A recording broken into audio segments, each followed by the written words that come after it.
Kemudian di saat kepala sekte hampir menyerang Tianyuan, tiba-tiba muncul sebuah pedang dan sistem menyebut Plant Human Fusion dimulai. Dan terlihat sesosok manusia berjirah dan bertopeng muncul dan langsung mengibaskan pedangnya ke arah kepala sekte. Namun dengan cepatnya kepala sekte menghindarinya, namun energi dari serangan manusia berjirah itu pun mengenai gerbang sekte Jiun sampai hancur seketika. Kepala sekte yang melihatnya pun terkejut dan menyebut untung dirinya menghindarinya tepat waktu, kalau tidak mungkin saja akan fatal. Yang ternyata sesosok manusia berjirah ini adalah Tianyuan dan sistem menyebutnya sebagai Plant Human Form. Tianyuan yang menyadarinya menyebut yang benar saja, apa sistem tidak bisa mencari nama yang lebih keren lagi. Kemudian dua pengawal yang lainnya yang sedang berada di sekitaran sekte nampak terkejut melihatnya, lalu pengawal yang sebelah kanan pun menyebut astaga, tebasan pedangnya dari Tianyuan sangat gila sampai-sampai gerbang sekte itu hancur. Dan pengawal yang di sebelahnya pun tak percaya apa yang telah dirinya lihat, lalu menyebut dirinya kira Tianyuan itu hanya seorang pecundang sampah saja. Kemudian Tianyuan yang memperhatikan serangan darinya barusan menyebut kontrolnya masih sangat payah. Tebasan pedangnya meleset dari target, lalu terlihat Tianyuan yang bersiap untuk menyerang kembali menyebut tidak mungkin dirinya akan meleset lagi dari jarak sedekat ini. Kemudian Tianyuan pun langsung mengayunkan pedangnya ke arah kepala sekte berada.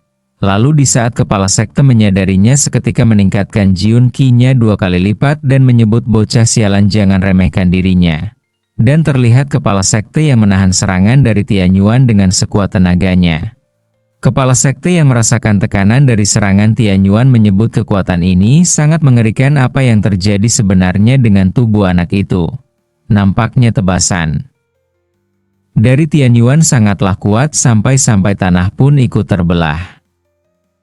Namun di saat yang bersamaan dengan cepatnya Tianyuan sudah berada di belakang kepala sekte dan langsung menebaskan pedangnya kembali ke arahnya sambil berkata, rasakan ini tua bangka sialan. Kepala sekte yang tak sempat menghindar pun terkena serangan dadakan dari Tianyuan sehingga membuatnya terpental jauh. Kemudian Tianyuan langsung mendekati kepala sekte yang terbaring lemah dan berkata, hari ini dirinya akan menggunakan darahmu untuk memulai jalannya menuju puncak. Namun kepala sekte yang tak mau direndahkan oleh Tianyuan seketika meningkatkan kekuatan penuhnya hingga memancarkan gelombang cahaya energi. Tianyuan dan Fei Hua pun sangat terkejut melihat pancaran energi kepala sekte. Dan terlihat kepala sekte yang telah mengaktifkan Jiun Sword teknik Q Purple Mode miliknya. Tianyuan yang melihatnya kemudian menyebut, dasar kakek tua sialan, dirimu benar-benar mesum. Namun dengan sangat cepatnya kepala sekte sudah berada di depan Tianyuan lalu seketika langsung menyerang dan menyebut cukup bicaranya, rasakan ini. Tianyuan yang menyadarinya seketika menahannya, kemudian menyebut, wow, dirimu sekarang sedikit lebih cepat dari sebelumnya. Dan terlihat kembali Tianyuan yang mencoba menepi serangan kedua dari kepala sekte dan menyebut, dirimu pikir Purple Mode milikmu mempan pada wujud manusia tumbuhan ini. Namun yang tak terduga ternyata pedang dari Tianyuan tidak kuat untuk menahan serangan tersebut sehingga pedang Tianyuan pun hancur seketika.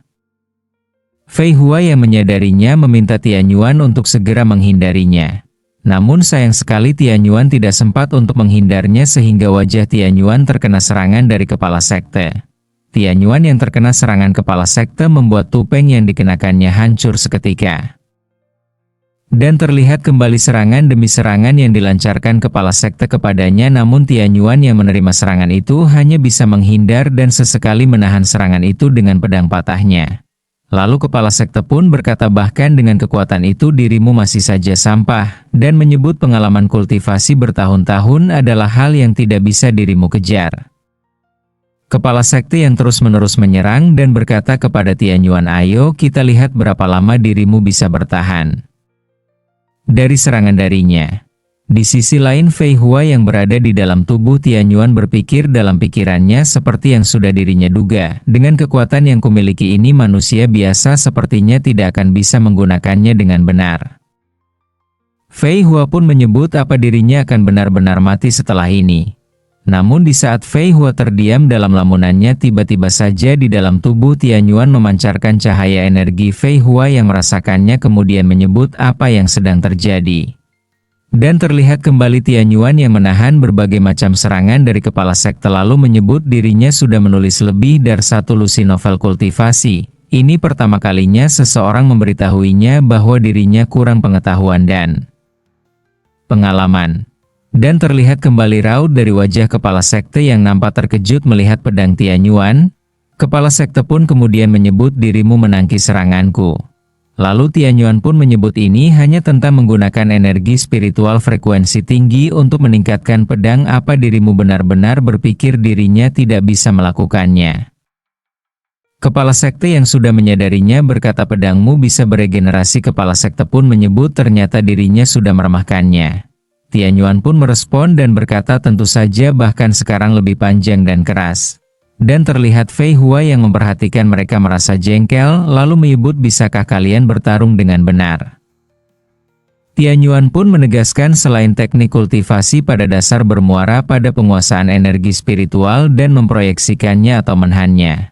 Kemudian Tianyuan menyebut jurus ini sebagai Dead Beneath the Bloom. Dan seketika Tianyuan pun menebaskan pedangnya sampai memancarkan cahaya energi yang berjulang tinggi. Dan terlihat kepala sekte yang menerima serangan kejutan dari Tianyuan membuatnya terpental jauh.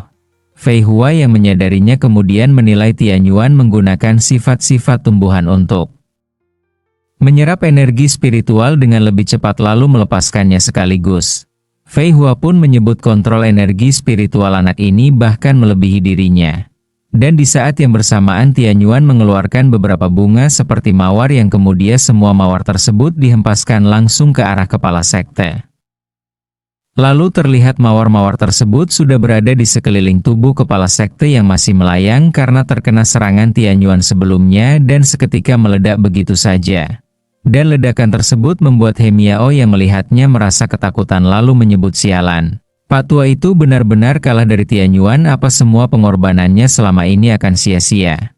Dan terlihat kepala sekte yang sudah tidak bisa lagi bertarung lalu memohon dan meminta kepada Tianyuan untuk tunggu dulu dan menyebut demi hubungan guru dan murid bagaimana kalau dirimu membiarkan dirinya pergi. Kepala sekte pun kembali berkata untuk kali ini saja ampuni gurumu ini dan menyebut kebun herbal itu jadi milikmu sekarang. Bahkan dirimu bisa menikmati He Miao sesuka dirimu. Kemudian Tianyuan yang mendengar perkataan dari kepala sekte berkata tentu dirinya tidak akan membunuh dirimu. Kepala sekte yang mendengarnya kemudian menyebut benarkah itu? Tianyuan pun kembali berkata hubungan mereka hancur gara-gara wanita terkutuk itu. Tianyuan pun meminta kepada kepala sekte untuk membunuh He Miao, lalu menyebut mungkin dengan itu mereka bisa memperbaiki hubungannya. Namun di saat yang bersamaan He Miao yang menyadarinya seketika melarikan diri dan berkata dirinya tidak ingin mati. Kepala sekte yang mendengar perkataan Tianyuan tak pikir panjang dan seketika dengan cepat menyerang He Miao dengan tangannya sampai menembus tubuh He Miao. Saat yang bersamaan kepala sekte berkata untuk kali ini berkorbanlah demi mastermu. Lalu menyebut bocah itu tidak akan bertahan dalam keadaan ini selamanya, dirinya akan balas dendam untukmu nanti. Fei Hua yang memperhatikannya menyebut dasar berhati lembut, masih menunjukkan belas kasihan dalam situasi begini, dirimu sama sekali tidak mengerti betapa jahatnya manusia itu. Namun di saat kepala sekte sudah membunuh He Miao terlihat Tianyuan yang langsung menyerang kepala sekte sehingga membuat tubuh kepala sekte pun hancur seketika. Terlihat Tianyuan yang tersenyum setelah menghancurkan kepala sekte dan menyebut dirinya menulis begitu banyak novel, mana mungkin dirinya tidak tahu bajingan macam apa penjahat sepertimu itu. Lalu di saat yang bersamaan benih yang di dalam tubuh Tianyuan seketika keluar yang membuat Tianyuan nampak lelah. Kemudian terlihat benih tersebut menjadi sebuah bunga yang besar. Dan beberapa detik kemudian Fei Hua keluar dari bunga tersebut lalu seketika menyebut ternyata dirimu lumayan juga ya. Dan Fei Hua pun menilai manusia ini cukup menarik. Lalu Fei Hua berkata kepada Tianyuan untuk mencium kakinya dan meminta Tianyuan untuk menjadi pelayan eksklusifnya dan menyebut maka dirinya akan mengampunimu. Kemudian Tianyuan yang mendengarnya seketika menampar kakinya dan menyebut dirimu sudah gila ya, spirit panggilannya ingin menjadikanku sebagai pelayanmu, sadarlah. Seketika Fei Hua menjadi kesal dan berkata dasar bocah busuk percaya atau tidak dirinya akan membunuhmu sekarang juga. Kemudian Fei Hua kembali menegaskan dirimu hanya manusia biasa, dan di matanya dirimu hanya manusia rendahan saja. Namun saat yang bersamaan tiba-tiba tubuh Fei Hua merasa bergetar kemudian berpikir dalam benaknya ada apa ini, kenapa dirinya berdebar-debar setelah bersentuhan yang sedekat ini. Fei Hua masih berpikir ada yang tidak beres, seluruh tubuhnya memancarkan aura yang sangat dirinya inginkan selama ini. Lalu tiba-tiba Fei Hua menarik Tianyuan untuk lebih dekat lagi dan seketika menciumnya. Saat yang bersamaan Fei Hua berkata dalam pikirannya dirinya tidak bisa mendalikan tubuhnya sama sekali. Dan Tianyuan yang telah dicium oleh Fei Hua seketika teriak dan menyebut ciuman pertamaku. Lalu apa yang akan terjadi dengan Tianyuan dan Fei Hua, kelanjutan ceritanya di part berikutnya. Jangan lupa subscribe, like, dan komen biar Mimin tambah semangat lagi buat upload video selanjutnya. Sampai jumpa dan terima kasih.